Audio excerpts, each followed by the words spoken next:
My name is David Brown. I have a blog called The Trendy Troodon, though really like this channel. I have left that inactive for a while now. For me, especially when I do videos, it is just based on what I have an idea for. If I am busy with other things or I'm not committed to something, then usually I will just let things go. And for this, I have something new, but also related to what I've covered before. I just purchased a Marx playset that's supposed to be complete with the thing still in bags. It's called Star Station 7. And the first thing to say about this, if you can make this out, is that it is definitely the end of the line. This was made in 1978. In 1979, Marx officially went through bankruptcy.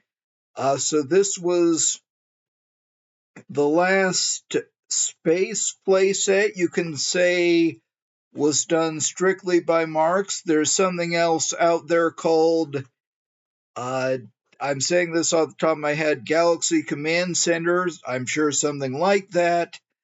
And that was technically released, if not partly made, by another company. So this was what they released in 1978, so that is following Star Wars. And you can kind of see that they were trying to update their things to be competitive. Here's the back of this, and it says, contents: 10-man Star Station team, space monitoring equipment, 4 Star Station vehicles, 2 intergalactic rockets, which really is not even a thing in Star Wars, a research lab orbiter, which I'm sure is supposed to mean this, and a star terrain plastic playset. They keep saying star, even though this is not really representing interstellar travel. And I like this guy. It's a guy carrying what I'll joke is a trash bag. And there's another guy. This also has the small version of a guy called Scooper who has a specimen bag he's putting things in. And I have taken a look at this, so this isn't exactly an unboxing, but this is the first time I'm going through the whole thing. What I've done before, I got down about halfway, and then I was seeing stuff that I knew I was going to need to wait to unpack. So the first thing I'm coming across is a play sheet, their terrain. I really don't know if I'm going to unfold this. I'll get to that if I don't go long on other things. This is what's of most interest. It's the instruction sheet, and this will confirm what's supposed to be in this thing. And these are including things I do already have. There's this, I call it the Flash Gordon Tower, though I've seen it mentioned in discussion. There is similarity to proposals that were realistic, even by Werner von Braun, at least from that same period, for realistic space vehicles, relatively realistic, that looked like this. And you have a wheel space station. And what's most of interest here are these tank vehicles. They were released with the moon base, or they were there by then. These, it doesn't get talked about, but they are one of the more valuable things.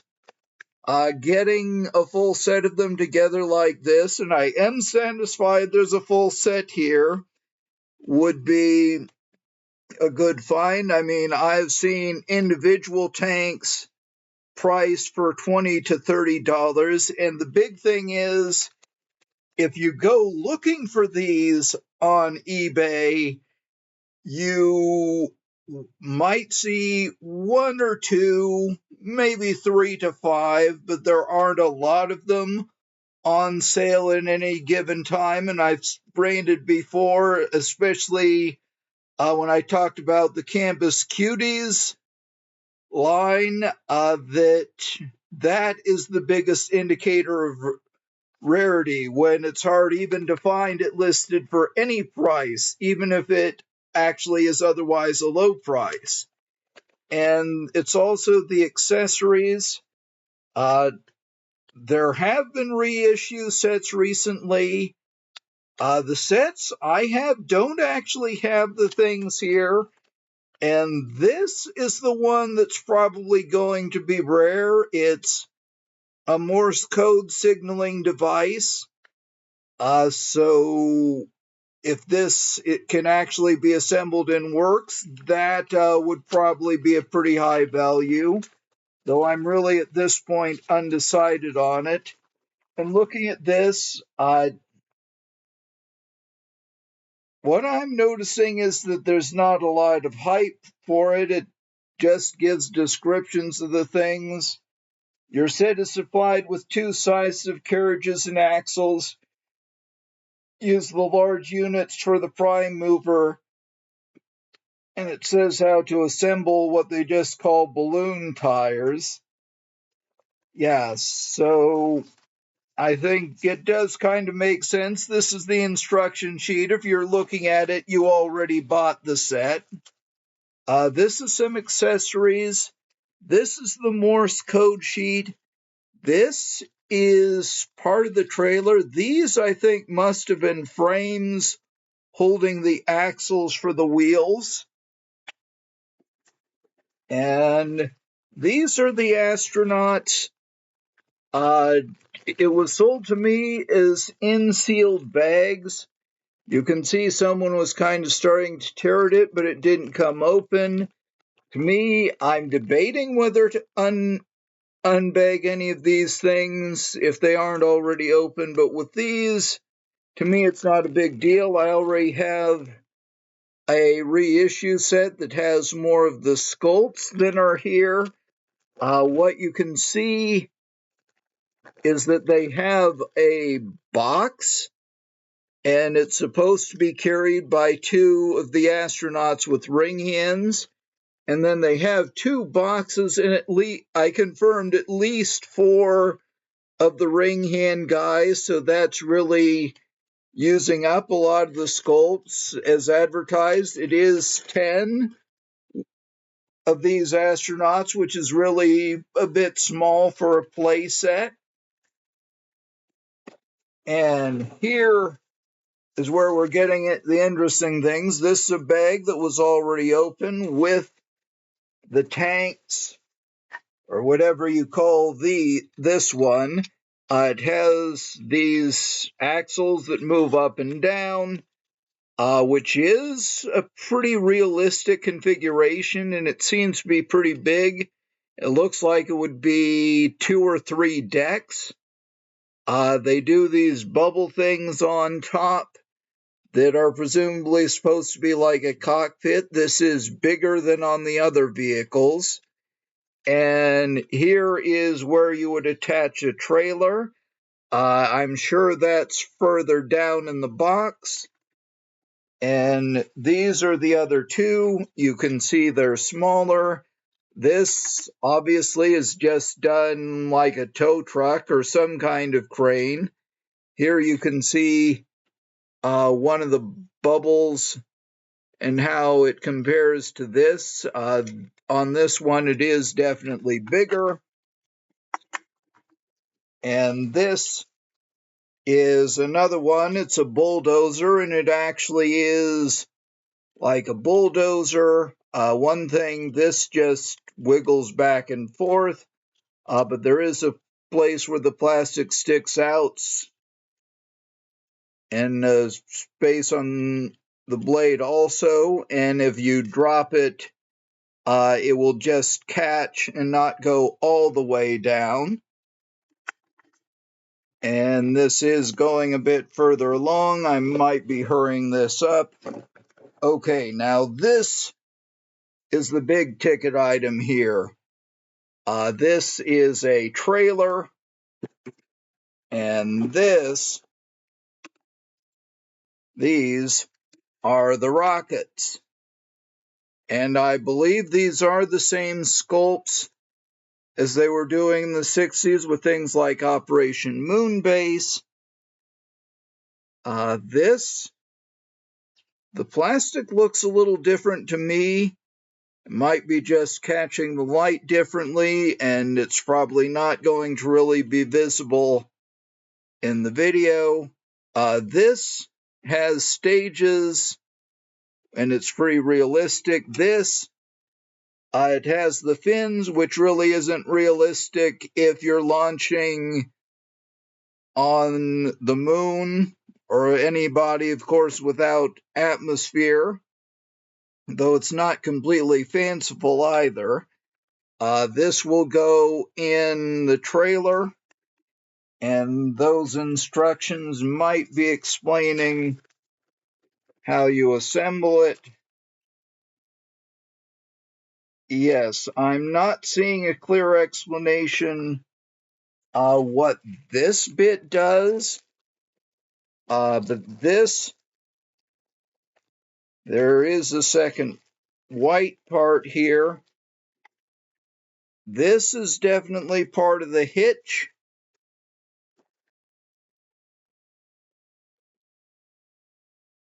Yes, it's labeled as a front support.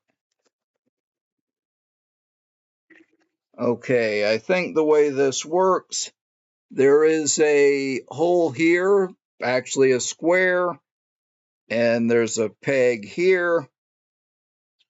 Now this is making me think of Apollo 13. Yes, so you put the support here to keep it from falling down, and then these go together. It doesn't really snap in place, but you can see how it works. And I am still not seeing an explanation for this other part. What I was already thinking with this, in the original moon base, they would have the tanks pulling what would look like just a giant set of tires behind them. I think this is for the moon tires, but they aren't here, and they aren't mentioned in the instruction sheet. I would wonder if this was just part of the same mold, so they were still making it. And you can see, presumably, these go upright or on the trailer horizontally. And I did just put it down, and the thing does actually work. Here's one more tank. It's longer than the others, and it's got the fuel tanks, and it's got two sets of wheels. The others, besides the big thing they call the prime mover, have only one set. And this does look pretty realistic for a vehicle you'd use, even if it wasn't civically space, and it has labeled tanks. They say liquid fluorine, liquid hydrogen, liquid oxygen. And here is the missile again. I'm sticking it upright, but it's not in the frame. And I'm down to the bottom here. Now this has the accessories, and this I am just not decided on what I want to do. Some of these things I have. I mentioned the space station and the tower, and there are other things here. And I think there's some that are just supports. I mean, the things that hold pieces in place. It does also have the escape pod module. This is something that's a bit rarer, still not a very expensive find. I ordered one for a pretty good price, so I don't have to open the bag just for it.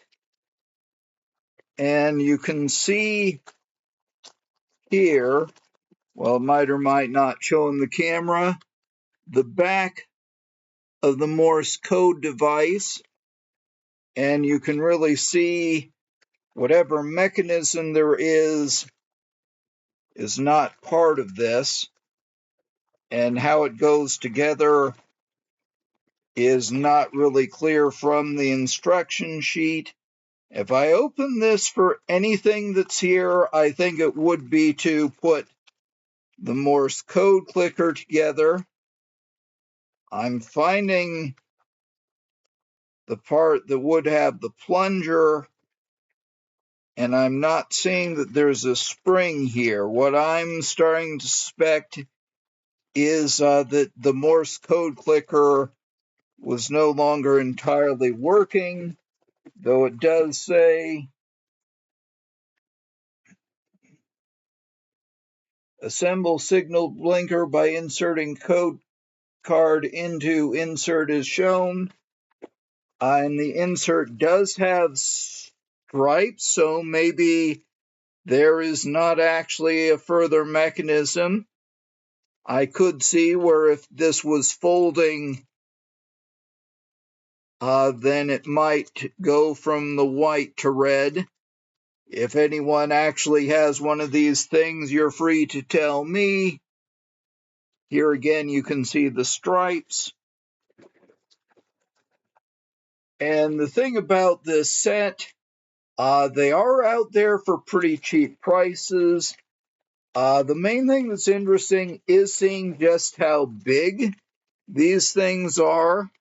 With the scale of the Marx figures, it's easy to assume that they'll be pretty small, but often this is not the case. And with Marx, even with the late things like the astronauts, they could be a lot bigger than we're used to now. These were about 2.5 inches, whereas standard now is just a little over 2 inches. And as far as whether the bags increase the value, I really got this for less than I would have paid for other sets. So I would have to say, as far as whether I would open it, I do not see a strong disincentive based on the price. Again, there were other sets selling for more that did not advertise having anything in the bags. But I would say as the main thing for anyone who might consider opening a bag Marx thing, if you assemble it, especially something big like the tower, you are probably not going to be able to put the stuff back into the box. So you need to bear that in mind. And there is definitely some value in having something in a sealed bag, which is part of why I got that. And a big part of that is that a lot of the reissue stuff is silver colored. And also, I have what I'm satisfied are the station and a tower from another version of this set. Those are yellow. So if you want to be able to absolutely confirm that something is authentically Marx, for that, you at least want it to stay in the bag and with the bag. And it's so easy to think you're going to keep things together, and then when you get back to it, you realize you've lost things. Again, if I did open this for anything, it would just be to see how the clicker works, but I'm not going to do that now. So that finishes this unboxing. And for the history, this was just before a year before Marx went into bankruptcy, so it really was the end of an era, especially for their space stuff. And this would have been especially coming out about the same time as Galaxy Laser Team, and with that, that was just completely insane. That's the one that had the turtle alien. I really have one I can right where I'm looking at it, but don't have it on hand. That would definitely be its own thing. So I'll be posting this video. I'll decide the time frame and if I want to do any further follow-up. For that, I might wait until I can get a few more things. I did make another order just so I would have a backup part, one of these things already out of the bag, so I wouldn't necessarily have to unseal anything. So for now, I'm signing off.